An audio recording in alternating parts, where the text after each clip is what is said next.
اسی طرح پڑوسیوں کے حقوق کی بھی بڑی تاکید وارد ہوئی ہے کہ ان کے حقوق کا خاص طور پر خیال رکھا جائے۔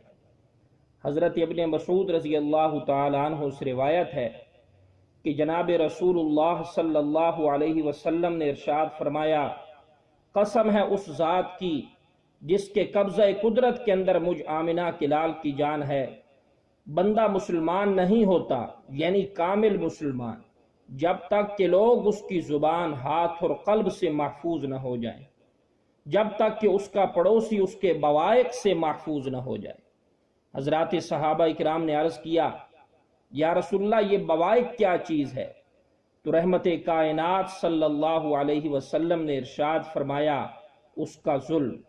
یعنی انسان کامل مسلمان تبھی بنے گا کہ جب اس کا پڑوسی بھی انسان کے ظلم سے محفوظ رہے گا۔ اور ایک حدیث پاک کے اندر جناب نبی کریم صلی اللہ علیہ وسلم نے ارشاد فرمایا کہ جو انسان اللہ پر اور قیامت کے دن پر ایمان رکھتا ہے اسے چاہیے کہ یا تو اچھی بات کرے یا پھر خاموش رہے، اور جو انسان اللہ اور قیامت کے دن پر ایمان رکھتا ہے اسے چاہیے کہ اپنے پڑوسی کا اکرام کرے، اور جو اللہ پر اور قیامت کے دن پر ایمان رکھتا ہے اسے چاہیے کہ اپنے مہمان کا اکرام کرے۔ ایک دن اور ایک رات عمدہ کھانا اور 3 دن تک ضیافت ہے، اور جو اس کے بعد ہو وہ صدقہ ہے۔ تو اس حدیث پاک کے اندر جہاں پر اور چیزوں کا ذکر ہوا وہاں پر اس بات کا بھی ذکر کیا گیا کہ جس انسان کا اللہ پر اور قیامت کے دن پر ایمان ہے اس انسان کے لیے یہ بات بھی لازمی ہے کہ وہ اپنے پڑوسی کا بھی اکرام کرے۔ اور ایک حدیث پاک کے اندر جہاں تک بات موجود ہے، حضرت حسن بصری ان سے مروی ہے کہ جناب رسول اللہ صلی اللہ علیہ وسلم سے ایک مرتبہ یہ پوچھا گیا، یا رسول اللہ ایک پڑوسی کے ذمہ دوسرے پڑوسی کے کیا حقوق ہیں؟ تو رحمت کائنات صلی اللہ علیہ وسلم نے اس مقام پر اس سوال کے جواب کے اندر 10 چیزوں کا ذکر کیا۔ فرمایا کہ اگر وہ تجھ سے قرض مانگے تو اسے قرض دے۔ دوسری بات کہ اگر تجھے پکارے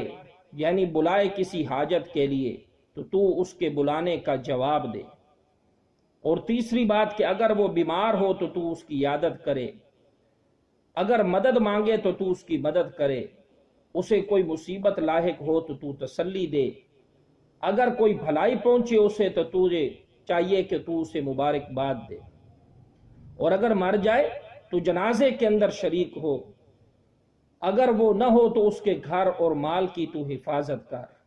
اپنی کم ظرفی کی وجہ سے اسے تکلیف نہ دے، البتہ ہدیہ دے کر اس کا ازالہ کر۔